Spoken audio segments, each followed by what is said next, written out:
Hey everybody, today is Monday, September 25th, 2023. Coming up on the show today, from the Apple TV Plus series Hijack, editor David Webb.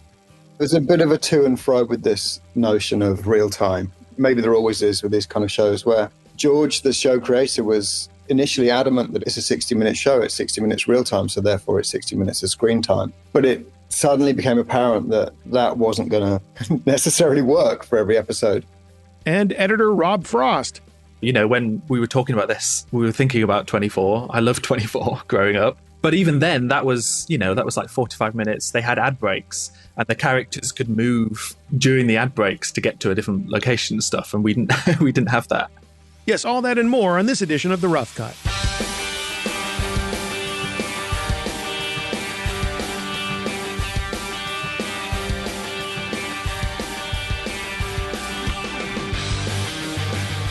Okay, greetings once again, my friends.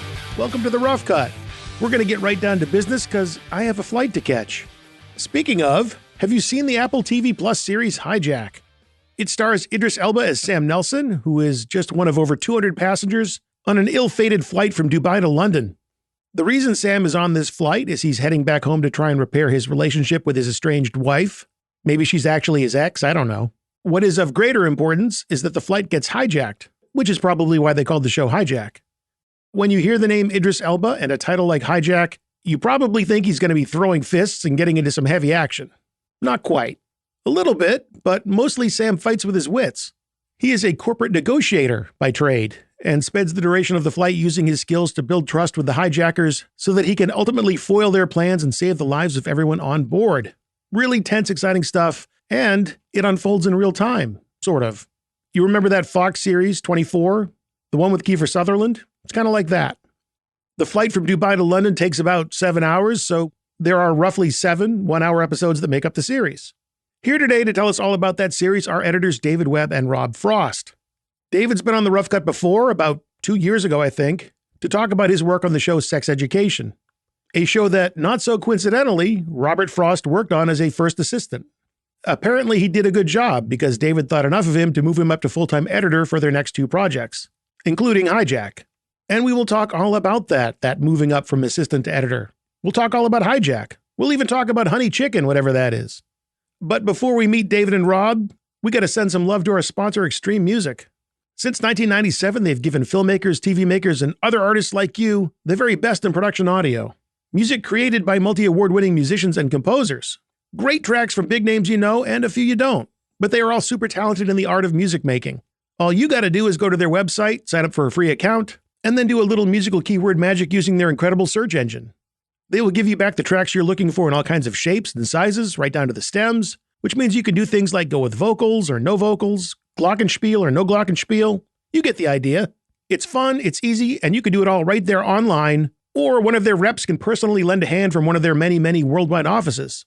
There is always new music going into their incredibly amazing catalog, so if you want to make your next movie or TV show incredibly amazing, make sure you partner up with those sonic superstars at Extreme Music.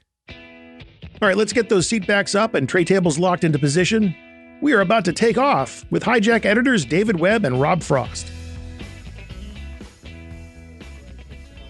Sound of my own voice, Matt, so it should go swimmingly. Everybody says that, and then it's a total train wreck, but we'll just see. Well, David, you've worked with Hijack co-creator Jim Field-Smith for, I believe, about a decade now, having done several TV series with him. Therefore, I think it's safe to assume he was the one who reached out to you about Hijack, but regardless, tell me about how you got on the show, and if it was indeed Jim who called you, what did he tell you about the show? It was exactly that, and it is, you're right, about 10 years since we started working together. I met Jim cutting a Heinz baked bean commercial.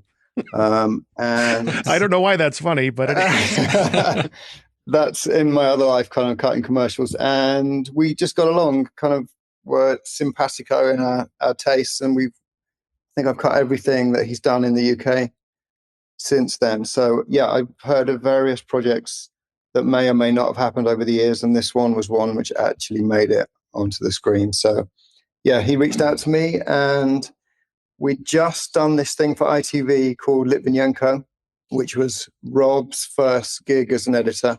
So it was a shoe-in that Rob kind of came with us on the Hijack journey. What did he tell us about it, Rob? I guess he told us the basic premise. Yeah, the basic premise.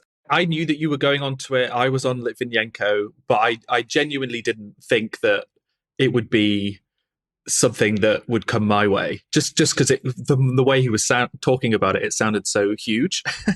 And he didn't actually mention it to me directly. It was Peter, the producer, that I just got a random email one afternoon saying they want you for it. And I was like, why has Jim not mentioned this to me?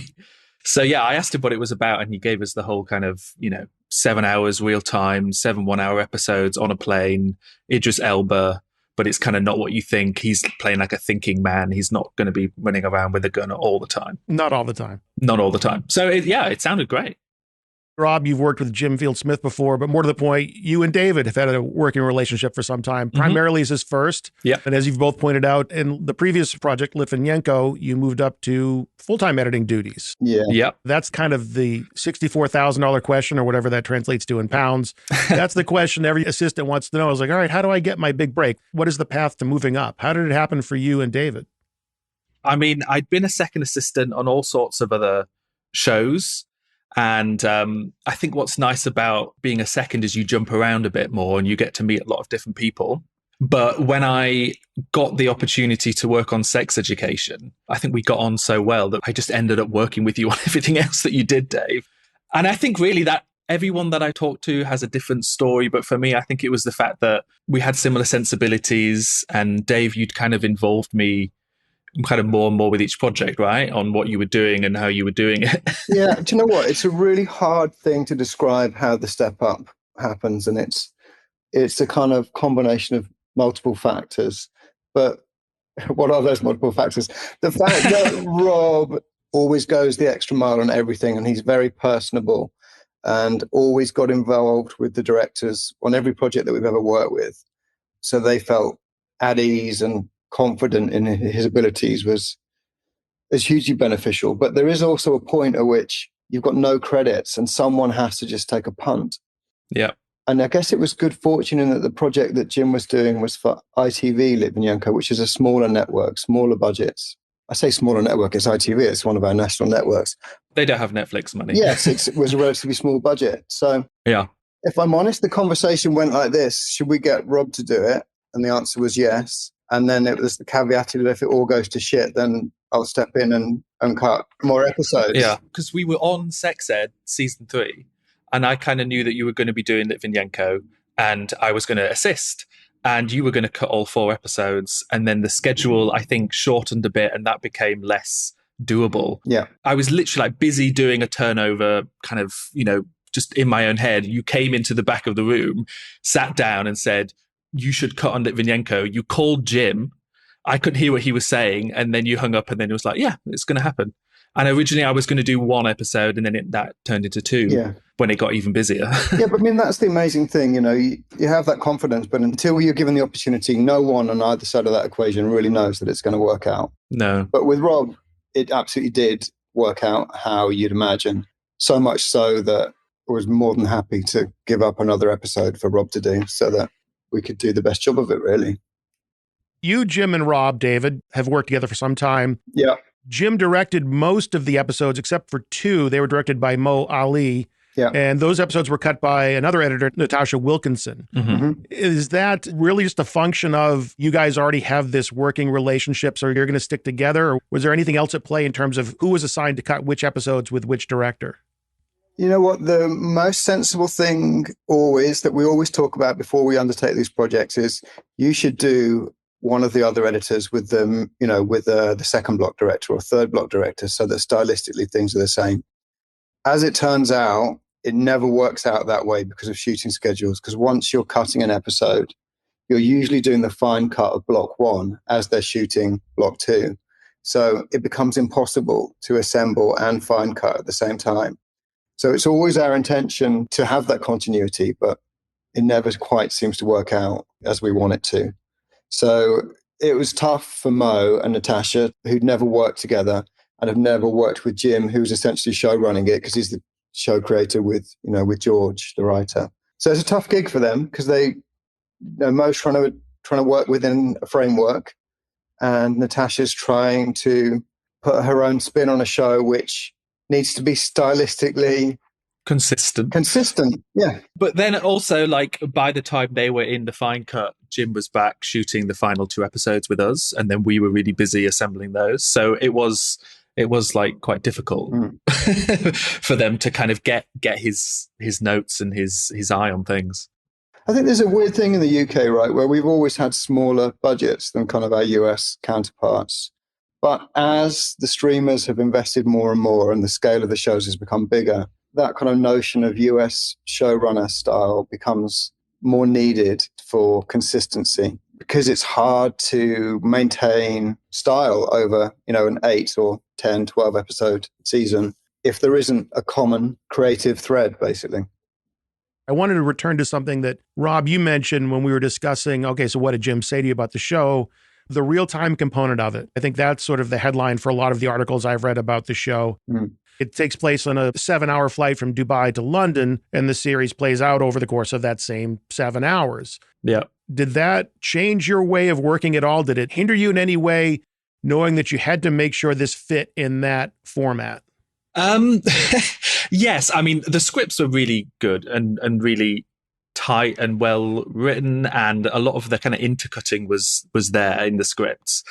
But I mean, they were 60 pages long, weren't they, Dave? So it was like 60 pages, 60 minutes, 1 hour per episode, but Apple were kind of wanting 45-minute episodes. Yeah. So we had to kind of cut a lot and compress things without it kind of feeling that was happening. Well, I think some of them were even longer. Some of them were like 75-page scripts. Yeah. And there was a bit of a to and fro with this notion of real time. Maybe there always is with these kind of shows, where George, the show creator, was initially adamant that it's a 60-minute show. It's 60 minutes real time, so therefore it's 60 minutes of screen time. But it suddenly became apparent that wasn't going to necessarily work for every episode, because some needed to be tighter than that. So it's kind of, the shortest ones are 45, Rob, is that right? Yeah, something like that. I mean, that was the length of 24. When we were talking about this, we were thinking about 24. I loved 24 growing up. But even then, that was like 45 minutes. They had ad breaks, and the characters could move during the ad breaks to get to a different location and stuff. And we didn't have that. You didn't have the ad breaks, but what about intercutting? I mean, most of the action or most of the show takes place on the plane, but then you're going to what's happening on the ground. Yeah. Was that something where you would look to, like, okay, maybe doing some creative intercutting here, I can make sure that we're staying on schedule, so to speak? Absolutely. But I mean, weirdly, the first episode, we didn't have that so much. I think we were on the plane for 20 odd minutes of screen time, but we didn't even stick to the linearity of it then, we still cut through it. It wasn't literal screen time. So, we were able to abridge a kind of a takeoff sequence with kind of cutaways and stuff. So yeah, it's moving in one direction. There's no flashbacks, but it's not strictly real time. Yeah. Like I remember this, the kind of end of Ep 6, and that was written. Sam's got up and he's attacking Stuart on the plane. Meanwhile, there's the raid happening at the airfield. And we basically found that certain beats needed to happen on the ground because they connected to the plane. There was a text message that was sent that activated the kind of sleeper agent on the plane, which then meant that when we cut from the ground to the plane, you felt like not enough time had passed on the ground, but everyone was still in the same positions on the plane. So it was a lot of like messing around and just literally just doing a million different versions when I had the time of just, when does it feel right to go to the ground? When does it feel right to get back on the plane? And it was just a back and forth, wasn't it? Yeah, and there were lots of scenes which were written as contiguous action. So some things going on in economy and some things going on in business class at the same time. That was, I think, was the hardest thing, trying to keep both plates spinning. Mm-hmm. Sometimes even, in 3 different locations, something's going on in the cabin as well, is balancing which parts of scenes as written on the page you had to lose to keep that sense of progression. Because to be honest, otherwise, if you were to do it as written on the page, you'd keep going back in time and then moving forward again. And so there were quite a lot of omissions from the script to keep that forward momentum. I remember getting really stressed out because like the very opening of my first episode, Ep 3, we have Zara, the character, like walking through London on the phone. She kind of walks into a kind of reveal this location where they're going to be for the rest of the series, Collingwood House offices in central London. And then we have a bing of an elevator and we cut to her coming out of the elevator. And it's like, that's like a 5-minute time jump. People are going to watch my episode and be like, he's destroyed the real time element. Like he doesn't understand it, but no one mentioned it. So yeah, I feel like it was like a weird set of rules like this. Cause I remember there being a conversation, I think it was with Natasha or Mo saying, well, can we do jump cuts within a sequence? And the answer was very much, no, you can't. And yet we were able to do things like that where we're progressing big jumps of time, but not a stylistic kind of jump cut within a scene just to get us through it. Yeah. Well, on a similar note, I thought about that with the plane itself, the geography of what you're working with and the timing of moving about the plane. It reminded me of Bullet Train. The whole thing takes place on this train. You're moving between these different cars and you got to make sure like, okay, this feels right time-wise and that geographically everything is correct. Yeah. Was there ever any time you got tripped up in the geography of the plane, going from the rear galley to coach to business to the front galley to... Yeah, 100%. We had on our walls, each of us had like a map of the plane and where everyone was sat. I say sat for the majority of the show anyway, so we can generally know where it is. Jim was great, and Ed, the DP, was they had big Steadicam shots following characters through the plane, particularly in the opening episode, just to kind of orientate us so we knew where everyone should be. And then I think in subsequent episodes, there'd often be another shot showing you the whole plane, or at least two cabins, so that you could just be reminded where everyone was in relation to each other. Yeah. The assistants were really good as well. Yep. They did character bins for us. So any principal character, including some of the SAs, had their own bin. They had their own bin of just looks from left to right, from either side of the line, so that we could just reorientate the screen direction, basically. I use those so much as well. I mean, like, you know, they had to break down the scenes, the rushes, scene bins, script sync, and then do these character bins. So we had like little folders in the Avid of, you know, business first, and we could then click onto the bins for each character. And you'd have like, I mean, for Sam, Idris's character, there was like 7 or 8 hours worth of just string out of just him sat in his chair doing various different things so that you could grab it if you ever needed it. Because obviously the continuity is the same throughout the whole series, so you can steal from wherever. With the assumption that cogs are always turning in his head and whatever his face is doing, basically. Yeah. If you don't know what to do in a scene, you just cut to Idris looking like he's thinking about something. A little tough if he's not actually in your show, but yeah, why not? I'm sure there's some merit in it anyway, Matt. You know, whatever your show might be, stick Idris in it. Yeah, I'm sure his agent wouldn't mind. Once you both talked to Jim and agreed to do the show, and I'm sure it wasn't a long discussion, what do you do to prepare? Where do you cut this? What kind of environment do you like to set up for yourselves to be your most creative? Well, we were at Final Cut, which is very swanky and lovely, which is Dave's baby. What is your title? Managing Director? Oh, God, this is... Yeah, so I'm a partner in a commercials company, Matt. So we have... What do we have? We have 16 commercial cutting rooms here, but we also built this place called The Lofts, which has got 30 suites that we rent out to various productions. So whenever possible, I like to cut on home turf. It's not always possible. But yeah, it has. So we're here. Jim's been working here with me since that Heinz Baked Bean commercial, so it's home territory for him as well. Yeah, we work here whenever possible. I've never really been into the working from home vibes. Have you done that, Rob? No, and I had the option to do it on the job I'm on at the moment, and I do prefer having a separation and actually coming in to the office and, like, you know, having that commute time, listening to podcasts, you know, maybe an episode of The Rough Cut on the way in to get myself ready for the working day.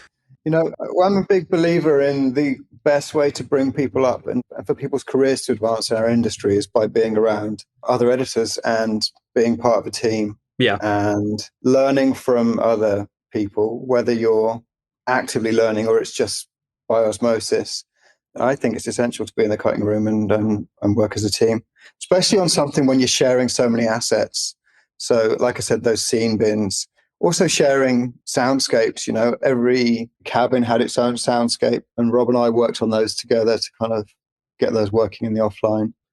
cues, audio cues, a kind of temp score, making sure you're not raiding the same temp cues, so that when Rob plays his edit, it looks like second best because he's using the same cue. Basically, going to make sure that the whole show just doesn't have Sicario or prisoners throughout the. Where have I heard that before? Well, generally it does. It's like, oh great, we've got a yellow haze on the film. Let's put Sicario on. Yeah, I know. I agree that just going back to the work from home thing. Yeah, I think there's no way I would have been able to jump up to editor the way I did if I hadn't been in the cutting rooms physically there with you at Final Cut, hearing the gossip from the directors, being there when they ask for your opinion and stuff. Like, it's just a lot harder to do that over the internet, over Zoom or whatever. So how do you two stay in sync once the project begins?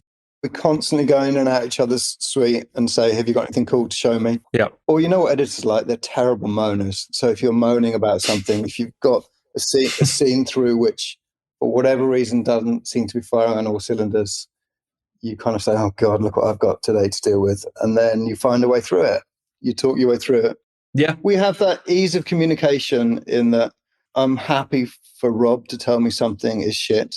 And I believe he is happy for me to do the same. Well, I learned that from you because I remember the first couple of weeks of assemblies on LITVINENKO, we would do like almost daily viewings. And Dave, you were like, this is shit. Why have you done that? Why have you cut that? And it was good because half the time I was able to explain why I'd done something, and that's fine. But having that kind of back and forth and watching each other's stuff, I really enjoyed doing that because, you can't be shy of what you've done. The sooner people are looking at it, the better, I think. Yeah. I mean, for me, the easiest way for you to be confident in something you've done is to play it to somebody else. And if your insides curl up as you're watching it, you've got to take another pass at it. Or if someone kind of raises an eyebrow or winces, you're like, oh, I need to address that cut. And it's good. You've auditioned it before you show it to the director because you want to make the best impression with the director. Absolutely. Well, going back to the whole Idris Elba sitting in a chair for 7 hours kind of thing, let's talk about just the amount of footage you had to work with. How are you able to get through all of those dailies? I mean, it's kind of a controversial topic. I have had editors say, like, listen, there's no way I can watch every frame of this. I'm going on my instincts in terms of what I should look at first. And then there's others that say, no, it's my responsibility to see every single frame. Yeah. What is your approach and how do you get through all of that stuff? This is something that we talk about quite a lot. And I had this conversation with, what's Una's surname? I can never pronounce it right, Rob. Una that cut Belfast. Una Niganila. There you go. So Una is a model editor in that she will watch everything before she even kind of has a go at putting a scene together. I'm at the polar opposite end of that spectrum in that I will put an assembly down within the first 5 minutes of opening a scene bit and then watch the rushes, which is a slightly odd way of doing it, but it kind of putting down a framework for me helps inform my decisions moving forward.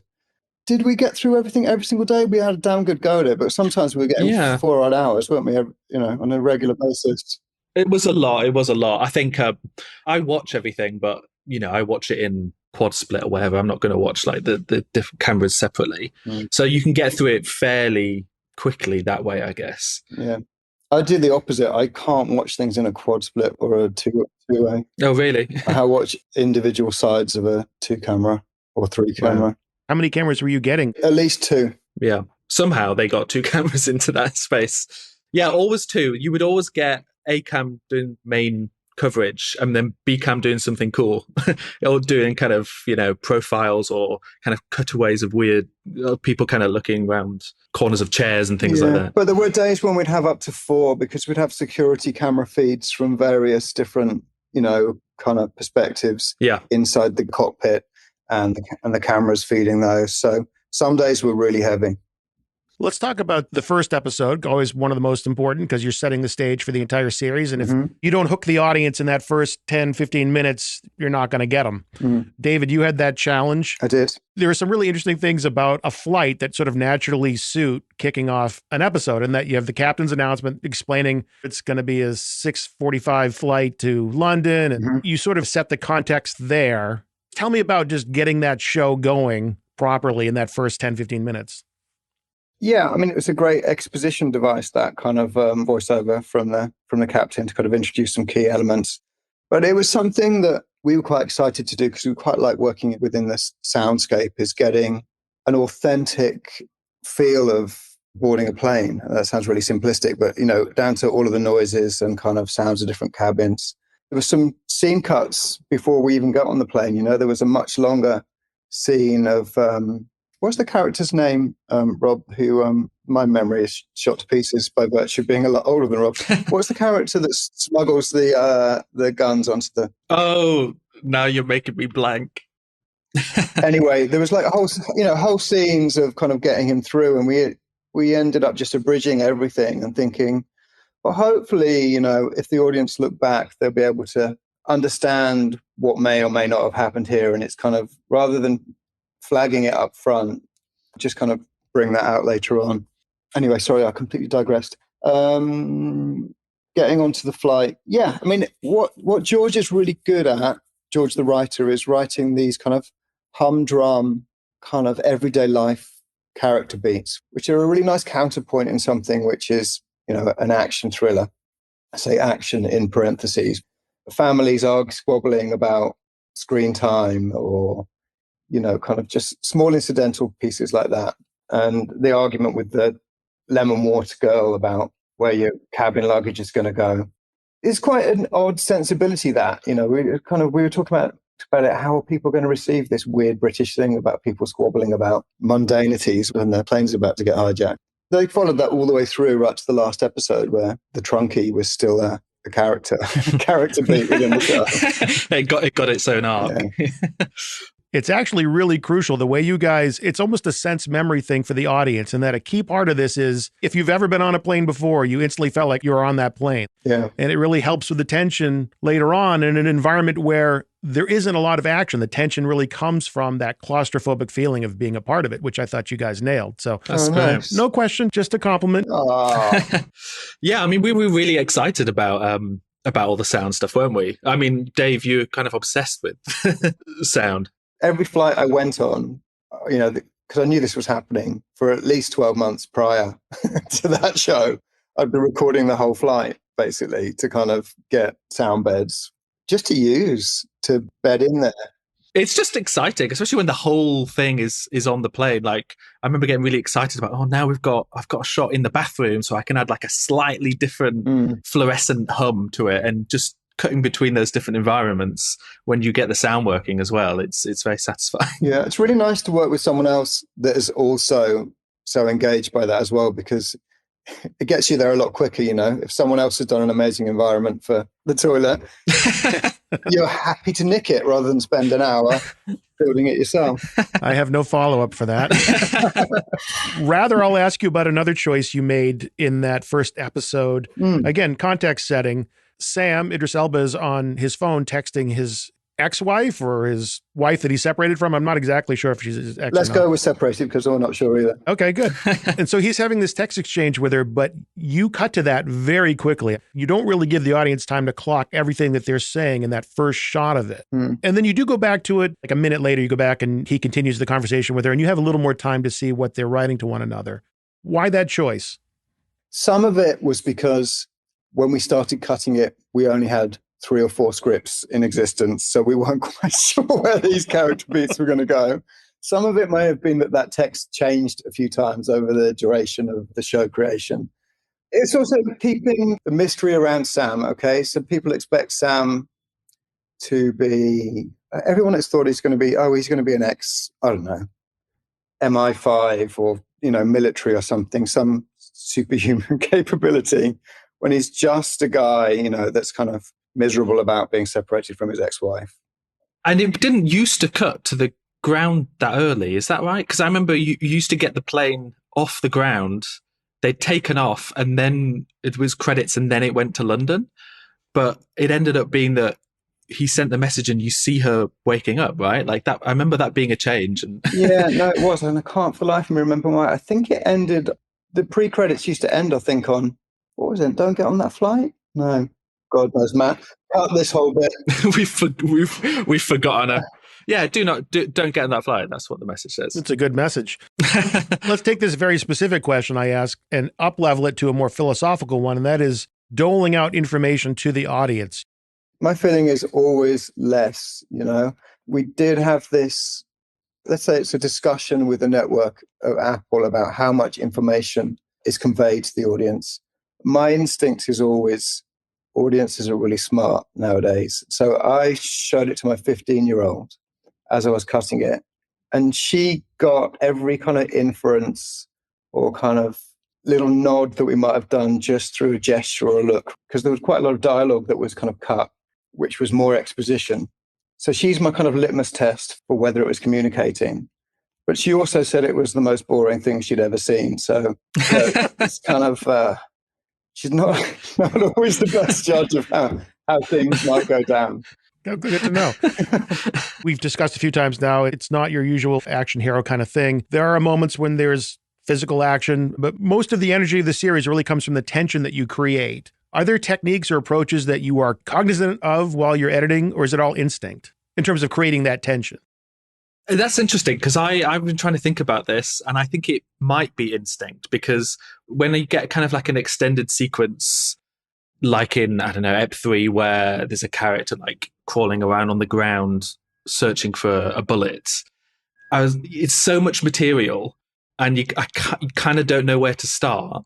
And I've realized that kind of what I've just been doing is going, well, if I was watching this, I've seen scenes like this before. How do they play out? How long are they holding on the shots for? And I just build something that I feel like I've already seen before in something else. And I guess that is what instinct is. It's just kind of you get a sense of what the material is telling you. And Jim also operated B-Cam, didn't he? Yeah. So, you can tell when he's finding shots and almost telling you, like, use this, or you can tell by take 4 if suddenly B-Cam's doing something completely different. Clearly, they've talked about that, and it's something that they want to go in the show. So there's lots of kind of hints there in the material sometimes, cutaways or certain moments.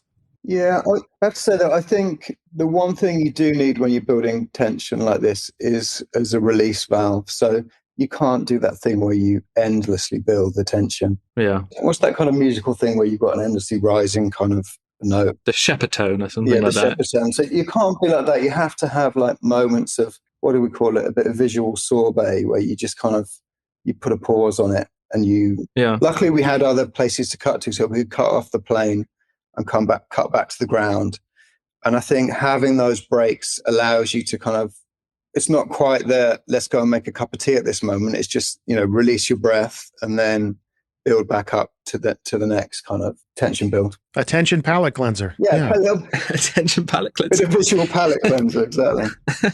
Which is good, because we would, that goes back to like showing each other rough assemblies, because I remember showing you that sequence thinking that it was like as tight as it could possibly be, and then you were constantly saying like, no, you're like, do you need that, it needs to be like half as long. And so you just kind of come back to it every few weeks. I think that, chop some more frames out. It was quite a long schedule where Jim was shooting, so we were able to keep refining things, and I think I tend to be much more brutal about getting rid of things, because I know I've always got them available to put back in, whereas I don't know, sometimes, would you say your instinct is to protect stuff a bit more, Rob? Yeah, if there's something that I've worked really hard to make it work, I kind of want at least Jim, I want the director to see it, because then maybe that spins off into something else. But yeah, I'm always hesitant to cut stuff out, but maybe that's because I'm still relatively inexperienced compared to you. Well, since David is the wily vet here, Rob, I thought we would throw the let's do a scene breakdown bit to you, because I think you had a sequence that I thought was quite impressive in episode 3, Draw a Blank. Going back to the whole intercutting thing, you have Marcia giving a speech. This is Sam's ex giving a speech about physics. I won't even try and figure out what she was talking about. Quantum physics, some kind of physics. Schrodinger's cat. I had no idea what that means, but I do remember that part. So she's giving that speech, but you're jumping around between her speech, what Sam's son is doing, what's going on the plane. Yeah. Her voice over her speech is carrying that sequence. That's a pretty complex little bit there that you did. I can see why David kicked you up a notch. Tell me about putting that together.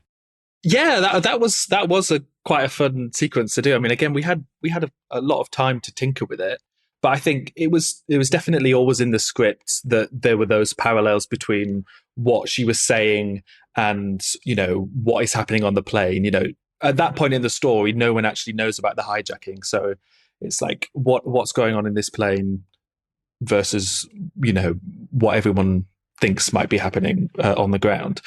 So, but the whole intercutting part of it was not as scripted, and it was originally two separate scenes. The speech, it was much longer, and we would return to it, and, you know, Marsha would still be kind of giving her speech. We quickly realised that was a bit boring to come back to it, and we kind of merged those scenes, and then I can't quite remember how it came about, but I just realised we just need to kind of get on with this, and I started playing around and putting Kai leaving the flat over it and realizing, oh yeah, it kind of works what she's saying over this, and it just kind of turned into a montage. And we just I kept going back to those character bins and stealing more shots, basically, and stealing them from other people's episodes to make my amazing montage work. And we ended up extending the speech, basically, and writing a load of ADR and getting Natasha to record it for us as temp, just to really kind of tie together the speech and the kind of situations with the various characters on the plane. It was a fun one. Rob also had the one scene that everyone says, oh, wow, did you do that scene? I'm like, no, Rob did that. Is from episode 6, where Amanda kind of gets up and puts her hair in a ponytail and pulls out a gun and shoots the pilot. And that was a sustained rise for a good 4 minutes, wasn't it, Rob, the end of that episode? Yeah, that was definitely the hardest bit of editing I've ever had to. I mean, there's just a lot going on, and making sure that all the kind of the raid on the airfield, the reactions to that from all of the people at Collingwood House and the plane stuff were just the right length, that you didn't feel like you were missing out on something else happening. And we were also trading bits from each other's episodes in that way. There was a to and fro about, because it's obviously joined up action. You can come out of one scene, one episode, and into the other at any point. So we were kind of trading backwards and forwards. Yeah, all the stuff with the kind of news breaking of the hijacking and Kai, the son, and his journey down to try and call the police. That was a lot of that was in episode 7, wasn't it? Yeah. And I kind of pulled it back into 6 just to make my episodes better. Take all the cool shots and put them in my episodes. Well, that's what editing is. You take all the cool shots and you put it in your episode. That's exactly right. Let's talk about some visuals. Being on a plane, you've got a lot of screens everywhere, and those screens actually do play a part. Cell phone screens and the TV screens in the back of the seats, those factor into the story. Those are elements that are used in the story. I have read that the TV screens actually were fed on set, that was done practically. Was there anything that you guys had to do? Because as well choreographed as you can be on set, I still would have to think there's got to be some tweaking. There's got to be some work that you guys are doing to make that all work just right. Massively. What was said on those screens was in the script in the first place, but it certainly isn't what ended up on screen. We ended up repurposing those graphics to serve the story needs. So it was practical in the first instance. So lighting and everything was there, but the content of the text changed over the course of the development of the show. Yeah, and the kind of flight path, the kind of map of the plane, that was such a big story point between episodes 2 and 3, that they were veering off and then crossing back over, and they didn't quite nail it with the graphics on set, so they sent us all of the kind of constituent graphics and we built it ourselves as a temp, just because it is helpful to cut to a map that's showing you what the plane's doing. Yeah, so it needed to make sense. Those graphics are another one of those weird moments of kind of idiosyncratic, you got a pirate ship, like backgammon chat game, backgammon with a kind of guffawing pirate on it, which is a strange thing just to chuck in, but we embrace that. I do remember, Dave, you saying, is this shits? It's just like a scene of people texting each other. It's kind of like, oh God, how long can I be on this? I'm watching two people text each other. Is it dramatic or is it just incredibly dull? Well, you throw in a guffawing pirate, you pretty yeah, maybe. You put a rising tension string over it and somehow it becomes dramatic. Sicario soundtrack and you sort of just move on. I think you guys are establishing the new rules of action. That's great. In addition to that element of VFX, I believe that the show was done with what's called the volume. So you have a virtual set. Is that a new experience for you? And did that have any impact on the way you work at all? I mean, it meant that I wanted to go to set because I'd heard about the volume, and I'd listened to a lot of interviews as to how it works. So I was fascinated by the technology. The actual kind of volume screen, it wasn't like there was necessarily the camera matched to the screen and the kind of parallax moving. It was just the fact that everything was in camera. Well, yeah, but what they did manage to do is, Ed, the DP, did program every single window. So no matter where you were at any point in that flight, the light was exactly where it should be. So sun direction over the course of that was consistent. So you never had to worry about lighting. And occasionally it fell off the edges of the volume, so they had to repair it through the windows. But it helps massively as far as I'm concerned. The notion of cutting green screen or blue screen, considering you're mostly getting plane footage 2 or 3 hours a day, becomes quite relentless. And if you're also contending with looking at green screen rushes every day, I think that would have made it a much less fun experience. Yeah. I mean, it did look amazing. You totally bought it. The one thing that we thought was a real boon was the fact that they went and shot all those airplane exteriors. They actually did it practically. Yeah. And shoved a couple of planes up in the sky to film kind of a blank Airbus and then just wrapped the decals on it. That for us meant that we really kind of lent into those exteriors and used them. We really mined them a lot, didn't we, Rob? Yeah, I mean, there was hours of it. And yeah, I mean, for the longest time, we had like flight simulator temp, didn't we? I mean, Jim and Ed were both like, they got really nerdy into the plane stuff, didn't they? Yeah. And Jim basically like set up Flight Simulator to fly the exact route and then filmed it from loads of different angles with like the virtual camera. The sound team did the same, ultimately. Yeah. For episode 7, they actually simulated the crash landing so that they could record all of the alarms and noises and everything as it made that approach and made the crash landing. So there was a real level of authenticity kind of put into that sound detail. I mean, it never ever satisfies the plane geeks. They're always kind of saying that's not what it sounds like, but they certainly try their best to do that. Well, let's talk a little bit more about sound.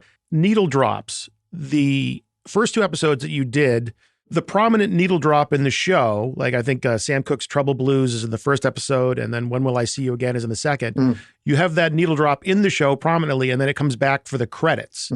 Was that something that you hit upon? How was that prescribed in post-production? Well, Jim and I both love using well-placed needle drops, and it's a kind of a character beat for Sam. And we had something on there for the longest time, and we thought it was great. And then we found out it had been used in a feature film a couple of years back. So being kind of the music snobs that we are, we kind of ditched that and started looking again for something new. And we happened upon that Sam Cooke track, which we couldn't find any other usage of. I'm sure someone will find it somewhere, but we were just chuffed. It seemed to set the right mood. It didn't directly comment on what we were seeing, but it was kind of informs to some level what's going on. And then we meant to keep that throughout the whole series. Episode 2 had a track which was written into the script, which was by the 3 Degrees, which was a plot point. But after that, we thought, okay, let's do a needle drop as the once an episode. And then the one that we didn't was Rob's episode 6, right, Rob? Because it was the one thing that didn't need it. Yeah, it just felt like, because it was such an intense ending with the music so big that going into any track at the end just didn't feel right. Again, just going back to like, well, what have I seen in other shows? I always remember in like Game of Thrones when like a significant character dies, the credits are over silence. So I was like, let's just do that. And then Jim was like, yeah, let's see if it works. And we laid the kind of ambient sound of the plane underneath, and it was so much better than any other track we could find for that episode. Plus, it meant I didn't need to find any music. Dave's a master in it, and my music knowledge doesn't go back very far. before we wrap things up, I wouldn't mind talking a little bit more about the editor-assistant relationship. When we last talked about Sex Education, there are 4 editors on that show. And Rob, you were the lone assistant for everybody. Is that correct? Yeah. It was me. And then for each season, there was a second assistant as well. Okay. So that seems like a lot of work. And then here for Hijack, sort of the same thing. I mean, there were 3 editors, but I think James Stubbs is the first assist. Yeah. So same model, like you have a second, but there's one first assistant for everybody. But we each had an assistant, didn't we, for the start? So Dave, you had James as your kind of main first. And I had Michael Zach was a first assistant for my block, I guess, my episodes, although they kind of shared duties. And then we had 2 seconds as well. So there were more, but then James ended up staying throughout the whole project, going right to the end. Well, so Rob, for you, let's go back to that, having to support all 4 of those crazy editors on Sex Education. There's the workload, but do they each have their own way of working, or is it sort of assumed up front, like, listen, this is going to be our process for everybody because it's just me, and I can't be doing bespoke assisting for each individual editor?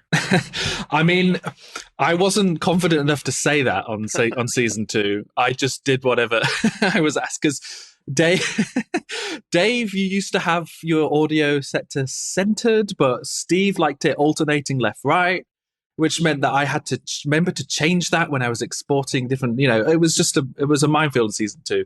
Season 3, I think we just knew each other a bit better, so I knew when to say no. But I think, to be honest, like, all of the editors on Sex Ed were fairly self-sufficient. So, as long as we were giving you the scene bins, you'd be off and away, and they all worked like Dave. They'd have the scenes cut probably by the end of the day.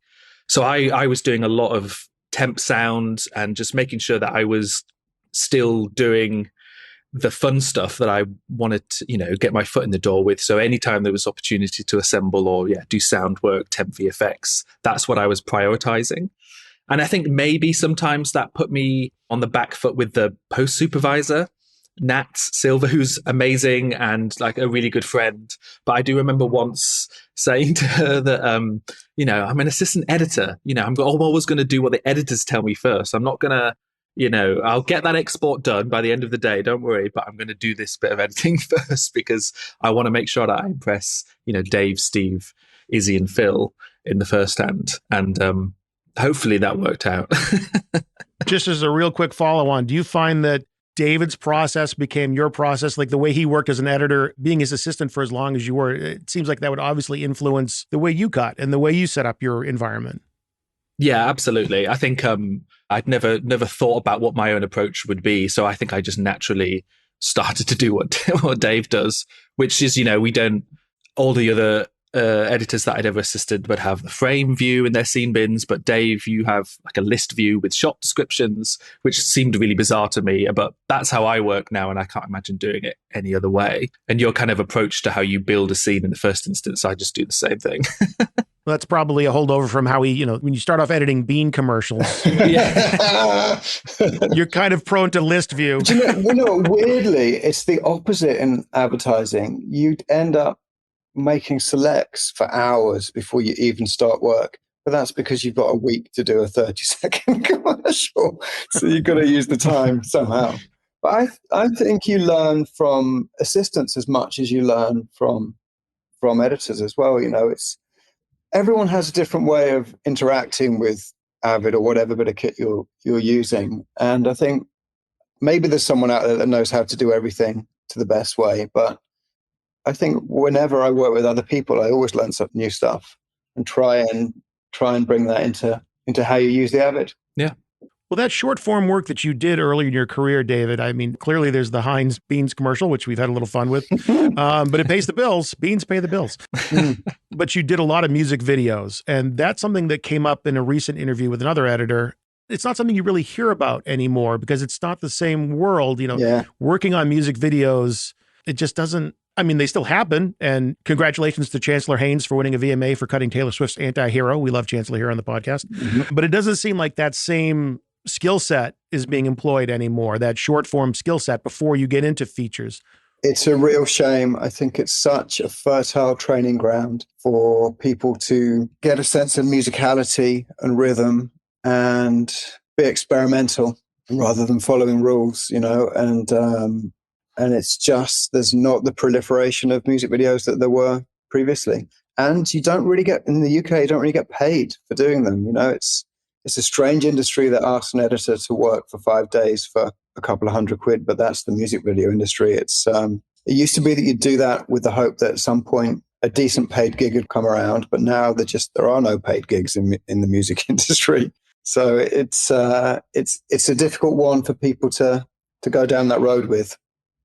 As we wrap things up here, despite my better judgment, if I actually have any, I am going to ask this last question. Rob, David has referred to you more than once as Honey Chicken. If you care to, please explain the origin story behind that. And I guess if you don't, David will, so you might as well. I knew this was coming. Honey Chicken has actually been the best thing that's ever happened to me, getting that nickname. Because, it came about because on Sex Ed Season 2, we finally all went for drinks after work, which was quite hard to organise. And it'd been a couple of hours and I was getting pretty hungry and I wanted to leave. Rob, can I just stop you there? It hadn't been a couple of hours. Yes, it'd been at least 2 hours. And I was like, I need to get the tube home. And my partner had made some lovely honey chicken at home.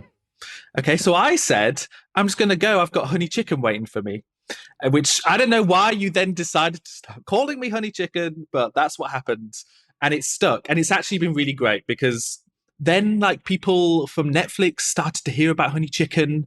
And I think Nat, the post supervisor, changed her email, but she thought it was only for her. So now anytime I was on a thread, I was coming up as Honey Chicken.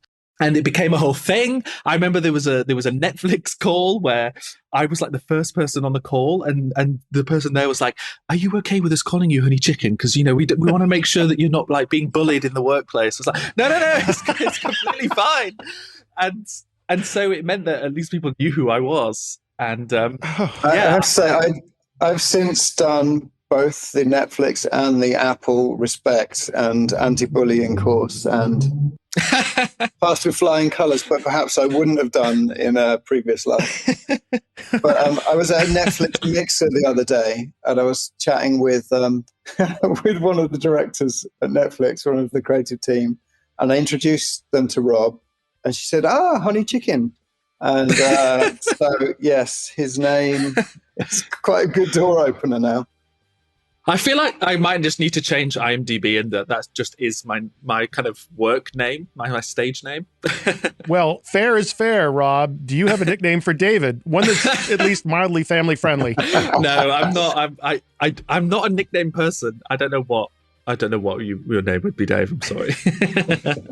I'm just so scarred.